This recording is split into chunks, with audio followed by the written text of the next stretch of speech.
Fala pessoal, tudo bom com vocês? Eu sou o Manuel e hoje eu vim falar sobre esta belezinha aqui, que é o livro The Umbrella Academy Dallas, escrito por Gareth Way. É baseado nele que vai ser a segunda temporada de Umbrella Academy, que estreia agora dia 31. Então pode ser que o que eu digo aqui seja um possível spoiler, tá? Fique ciente disso. Assim como o primeiro livro foi referência para a primeira temporada, esse é referência para a segunda. Só que teve algumas mudanças ali no primeiro livro, tá? Então não é exatamente o que tá aqui que vai acontecer na série. Mas antes de irmos para o resumo, eu gostaria de pedir para você que não é inscrito no canal para que se inscreva e que ative o sininho aqui para ajudar o canal a crescer cada vez mais, tá bom? Bom, antes de tudo, vamos lembrar que o primeiro livro, ele acabou de forma diferente do que acabou na série, tá? No final do primeiro livro, não teve aquela volta no tempo ainda, e a Vanya, ela tomou um tiro na cabeça, né? Só que ela não morreu, ela ficou tetraplégica ao invés disso. A Alison, ela está sem voz, o Luther, ele tá se cuidando muito pouco, sabe? Ele ficou bem gordo, passa o dia inteiro em frente à televisão. Enfim, eles estão meio perdidos aí. E é sempre importante a gente lembrar que tudo que aconteceu nessa série aconteceu em uma realidade onde o presidente Kennedy não morreu. Em uma linha do tempo onde ele não morreu. E isso aconteceu porque o número 5, que tinha ficado responsável para matar o presidente, ele se recusou, ele se rebelou e não quis fazer isso. E esta história começa a se desenrolar quando alguns agentes da Tempus Eternalis voltam do futuro e eles meio que exigem que o número 5 vá com eles para finalizar o trabalho que ele não fez. Mas o 5 se recusa a fazer isso e ele fala que ele não recebe mais ordem de ninguém e que ele não é obrigado a nada não, e eles que lutem. Então o 5, que já é meio pavio curto mesmo, ele massacra brutalmente todos os agentes mesmo. Só que antes de um deles morrer, ele solicita reforços no futuro, pedindo a ajuda de dois agentes chamados Hazel e Chacha. A gente já conhece esses dois na série, só que nos quadrinhos eles não tinham aparecido ainda. E aqui nos quadrinhos eles são muito sanguinários também, talvez até mais do que na série. E eles são tão sanguinários que até o número 5, que é bem casca-grossa, fica super com medo quando ele descobre que eles vão vir. Realmente eles têm um jeito de trabalhar bem grotesco mesmo, né? Como a gente vê nessa cena onde eles estão lá de boa, tomando um cafezinho da tarde lá, e eles acabam gostando de uma torta. E aí eles perguntam para o vendedor o que tem na torta. E o vendedor acaba falando: pra você tirar essa informação de mim, você teria que amputar meus braços e pernas. Pra quê, né? Escolheu a pessoa errada pra falar isso, né? Pô. Mas a missão desses dois era eliminar o número 5, né? E pra descobrir onde o 5 estava, eles sequestram um dos irmãos que o que eles conseguiram ali na hora era o Klaus. Eles apagam o Klaus exatamente no momento que eles estavam conversando ali com o fantasma do Pogo. E ele descobriu o segredo sobre o número 5. Segredo esse que a gente vai descobrir no decorrer da história.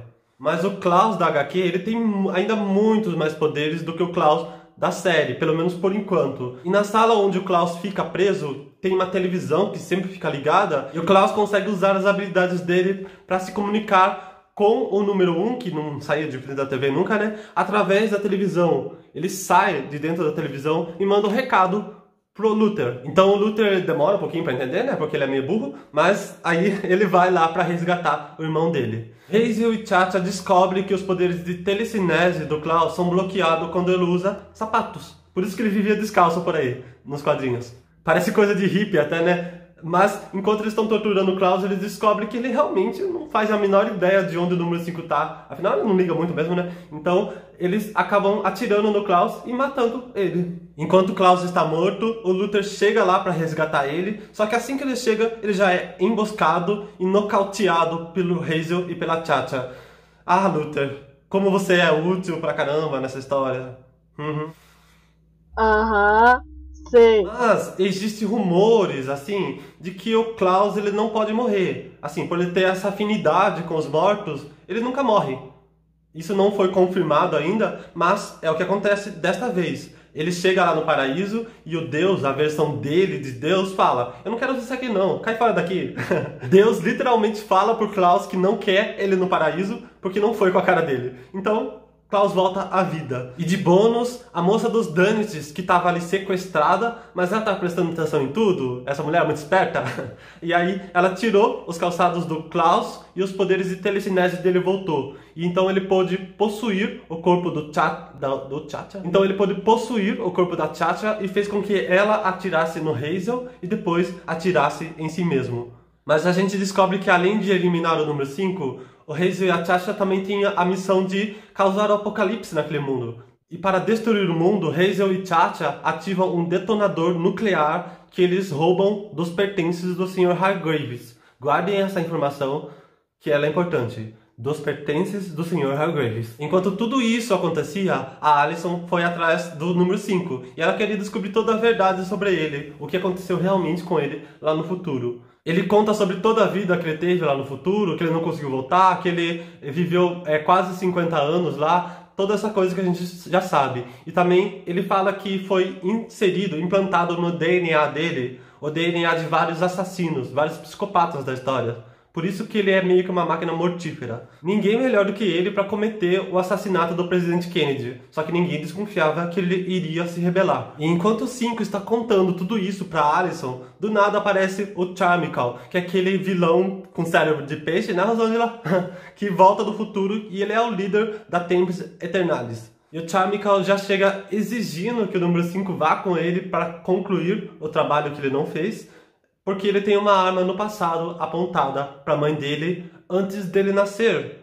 E isso é uma coisa interessante porque nesse universo de Umbrella Academy, então, se uma pessoa morre numa versão mais jovem, a versão mais adulta também desaparece, né? E também ele pede para que a Alyson vá junto com ele. Ela se recusa porque ela não tá nem aí pro número 5, ela não liga muito se ele morrer, mas aí ele revela que a mãe do número 5, ela teve gêmeos. Então o 5 e a Alyson voltam para 1963 junto com o Charmical.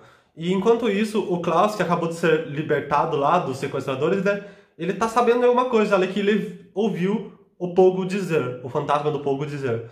E aí ele cava o túmulo do Pogo, só que ao invés do cadáver do gorila, tá um agente do tempo. E esses agentes do tempo, aqui nos quadrinhos, diferente da série, eles não usam maleta para se teleportar no tempo. Eles se teleportam porque eles têm o DNA do número 5 inserido neles. Então ele usa esse cadáver como máquina do tempo para ele voltar no tempo junto com o Luther e o Diego. Um pouquinho depois deles voltarem no tempo, os detonadores nucleares são ativados e é o apocalipse. Assim a gente chega no fim desta versão da linha do tempo, que é a versão onde o presidente Kennedy não morreu. Então, a partir desse ponto, a gente começa a narrar os acontecimentos do passado, que é de Dallas em 1963. E aí a gente descobre que a viagem no tempo do Klaus, do Luther e do Diego deu errado, na verdade, e eles voltaram 3 anos antes do ano que eles queriam. E eles tiveram que viver todos esses anos normalmente, até chegar na data que eles queriam. Eles fizeram um monte de coisa nesse tempo. Klaus abriu um bar, teve um filho, eles entraram pro exército também, e também a gente descobre que o Pogo estava vivo nessa época. Então, no cenário da hora do assassinato do presidente Kennedy, a gente tem os atiradores da Tempus Eternalis tentando executar o presidente, e a gente tem o número 5 velhinho tentando executar os atiradores, tentando impedir que o Kennedy fosse assassinado. E nesta cena chega o número 5 criança, só que na verdade ele é mais velho do que o número 5 velho, tá? Ele só tá no corpo de uma criança, mas ele é mais velho. Ele vem depois. Ele chega nesse local para impedir que ele mesmo mais novo impeça que os agentes da Tempus Eternalis executem o presidente. Ou seja, para garantir que o presidente seja executado. Esse que é o ponto. Ele quer garantir que o presidente seja executado. Fechou? Só que o número 5 velhinho, ele é bem casca-grossa, ele estava dando uma surra nos agentes do Charmical. Então eles começam a machucar o velhinho.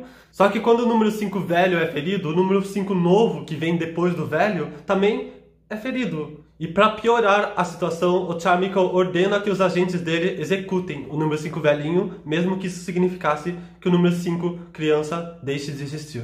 E é nesse momento que Klaus, Luther e Diego chegam e matam os agentes do Charmical, salvando assim a vida das duas versões do número 5.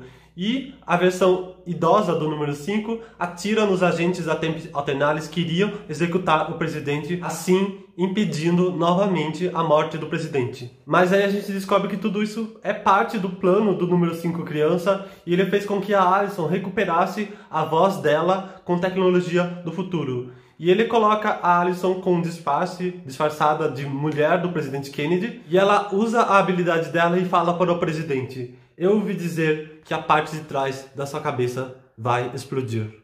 Então, no final, quem matou o presidente foi a Allison, né? E ela fez isso não foi nem para salvar o mundo, nem para recuperar a voz dela. Ela fez isso porque tinha alguém apontando a arma para a mãe do número 5 que ia ter gêmeos. E a gente descobre que os gêmeos, o irmão gêmeo do número 5 é o Luther, a pessoa que ela ama. Então ela fez isso para salvar a existência do Luther. Então todos os irmãos voltam para o futuro, usando os equipamentos da Tempest Alternalis, só que é um outro futuro aí, tá? É um futuro onde o presidente Kennedy foi assassinado. E aí eles chegam lá, tá tudo igual, tá tudo a mesma coisa, e eles ficam se perguntando: pra que a gente fez tudo isso?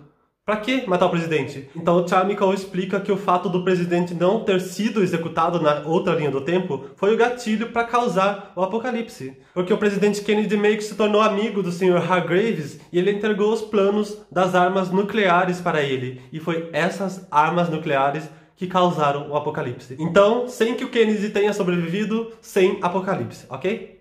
E é isso aí. Vida que segue, todo mundo feliz, tranquilo.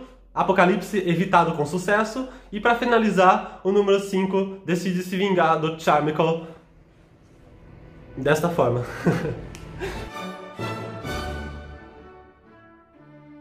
Adeus ao cérebro de peixe, né? E a gente chega ao fim dessa história. Então no próximo livro, que é o Hotel Oblivion, a gente descobre o que houve, se tem alguma diferença nesta versão da linha do tempo. E que uma coisa interessante também é que a Vanya, da outra linha do tempo, ela não voltou no tempo, ou seja, ela meio que deixou de existir. Então qual é? O que tem de diferente nesta outra Vanya, desta linha do tempo? Eu estou muito ansioso para adquirir os próximos quadrinhos e também estou muito ansioso para a segunda temporada de Umbrella Academy.